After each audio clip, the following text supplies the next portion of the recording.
ముఖ్యంగా నేను నాది ఇంజనీరింగ్ బీటెక్ 1996 అని, కానీ నేను విగ్రహాలు బాగా చేసేవాడిని. తెల్లవారుజాము 4 గంటలకు వెళ్ళి పూజ చేసేవాడిని. తర్వాత అబ్బాసులు దేవుళ్ళకు దగ్గర ఒక గంట టైం ఇచ్చేసి పూజలు చేసేవాడిని. కానీ దేవుడు అద్భుతంగా నాకు 3 అంతస్తు building ground first second 1,50,00,000 building నాకు ఇచ్చాడు. నాకు ఇబ్బంది లేదు. నేను డబ్బు కూడా పెద్ద పెద్ద సంస్థలతో గోల్ సంస్థలతో డబ్బులు ఇచ్చేవాడిని. ఆ వచ్చిన డబ్బంతా కూడా పంచిపెట్టేవాడిని.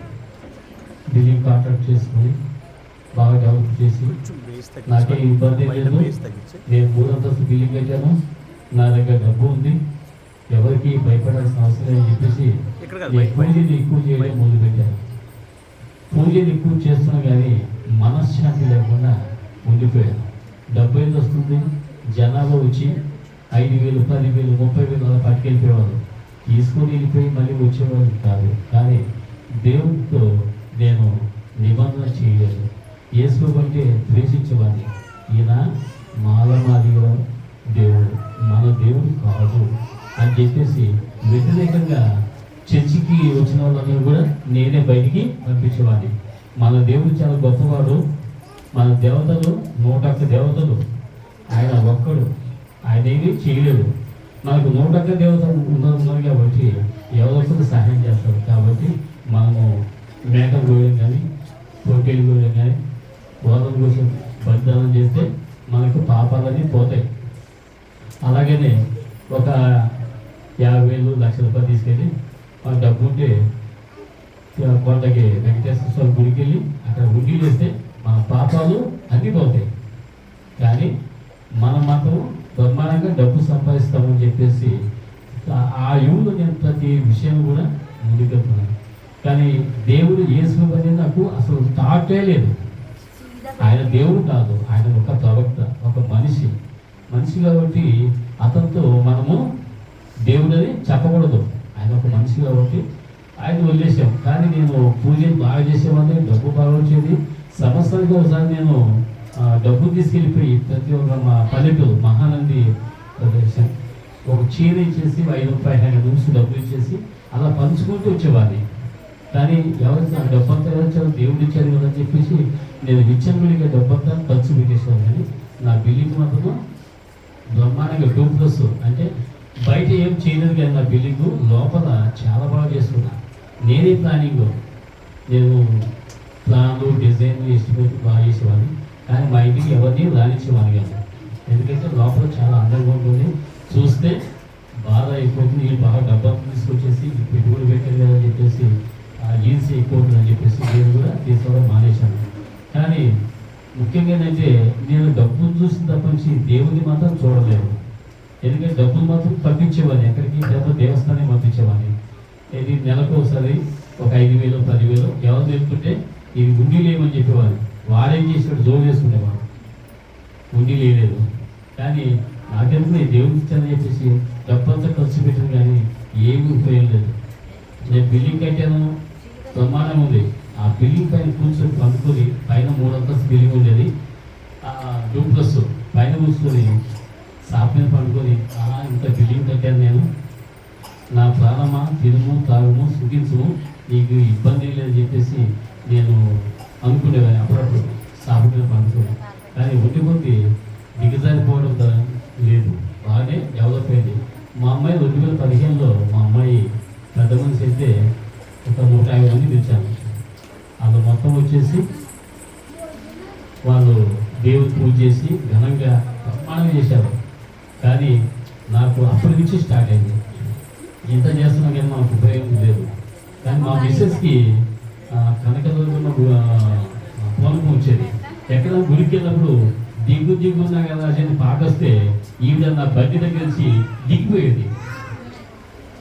నా బండి దిగిపోయి పూజలు కూర్చుండేది. నేను ఎత్తుకునేవాడిని ఎక్కడ ఉండేది. కానీ ఏముంది, అమ్మవారి ముందు కూర్చొని పూజ చేస్తుంటుంది. ఈవిడికి బయట వాళ్ళు కూడా ఈవిడ పూజ చేయడం మొదలు పెట్టారు. ఈవిడ మాత్రం ఆవిడకి పూజ చేస్తుంది. అందుకని ఇంట్లో నుంచి బయటకు వచ్చేవాడు కదా. ఎందుకంటే బజార్ వచ్చినప్పుడు ఎంతోమంది ప్రార్థన చేస్తుంటారు దేవుని పూజ. అందుకని నేను ఏం చేయాలంటే లాభం లేదని చెప్పేసి కొన్నాళ్ళకి 2023 సంవత్సరంలో ఒక బ్రదర్ వచ్చేసి అది ప్లాన్ చేస్తున్నాను. కానీ బాబు నువ్వు దేవుడి దగ్గరికి వచ్చి ఏం చెప్పాడు. సరే నేను వెళ్ళాను. నేను వెళ్ళిన తర్వాత ఒక 3 months అయిన తర్వాత నెక్స్ట్ మా ఆవిడ వచ్చేసి ఆవిడ ముందు బాప్టిజం తీసుకున్నది. అదేంటి ఆవిడ నేనే ముందు కదా, ఆవిడ వచ్చి బాప్టిజం తీసుకోవాలని చెప్పేసి నేను ఆవిడ తీసుకున్న తర్వాత నేను వెంటనే బాప్టిజం తీసుకున్నాను. కానీ 2024 రోజులు చర్చకెళ్ళాను. అక్కడ కూడా నాకేమీ మనశ్శాంతి లేదు, వాక్యం లేదు, ఏం లేదు, పాటలు లేవు, ఏం లేదు అని చెప్పి మళ్ళీ నేను అలాగా ధ్యానం చేస్తుంటే నెక్స్ట్ దైవకుమార్ గారు మాస్టర్ గారు ఒక వైట్ ప్యాంట్ వైట్ షర్ట్ వేసుకొని వైట్ షోలో వేసుకొని అలాగా వెళ్తూ నన్ను పిలిచాడండి.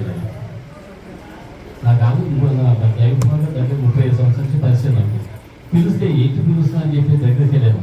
నాకు ఒక బైబిల్ ఇచ్చాడండి. బైబిల్ ఇచ్చేసి మాయమైపోయాడు అని చెప్పి ఆయన అప్పుడప్పుడు షాప్కి వచ్చేవాడు, నాది యాక్టివ్ పని హార్డ్వేర్ షాప్. కానీ ఆ తర్వాత ఈయన ఎవరు ఇద్దరిని చూస్తే ఆ తర్వాత వాళ్ళ అన్నయ్య గారు వచ్చి మా అన్నయ్య వచ్చి అతనే మీ అన్నయ్యకి తమ్ముడు అంటే ఆ ఉన్నాడు ఇక్కడ. అప్పుడు వెళ్ళి దైవతో కాంటాక్ట్ చేస్తే అప్పటి నుంచి నాకు ఆ బైబిల్ ఇస్తూ అప్పుడప్పుడు అంటే నెలకు ఒకసారి బైబిల్ ఇచ్చేవాడు. ఆయన బైబిల్ నాకు ఇవ్వడం ఏంటి, నేనే ఆయన దగ్గరికి ఇంత బాగుంటుంది అని చెప్పేసి అప్పటి నుంచి నేను దైవకుమార్ దగ్గరతో సాహసం చేయడం జరిగింది. అప్పటి నుంచి మీకు చేసే విషయమే దేవుళ్ళు బాగా ఎదుగుపడ్డాను. నాకు ఆల్రెడీ అక్కడ చర్చి ఇండిస్ట్రీ పాలన చర్చి ఉంది, కిందేమో నేను కూడా పైన చర్చి ఉంది. ప్రస్తుతానికి ఆ చర్చి నడిపిస్తాను. ప్రస్తుతానికి ఇబ్బంది లేదు, గవర్నమెంట్ లేదు. పిల్లలు అయితే బాబు జాబ్ చేస్తాను. ఇప్పుడు షాప్ ఉంది కాబట్టి ఏ ప్రాబ్లం లేదు. దేవుడిని ఇంకా కూడా నేను ఎదగాలని పాటల ద్వారా మాటలు ప్రార్థన వాక్యం కూడా బాగా ముందుకు వెళ్ళాలని నా ఆశ. ఈ వాక్యం దేవుడి సాక్షిగా ప్రభువా సాక్షిగా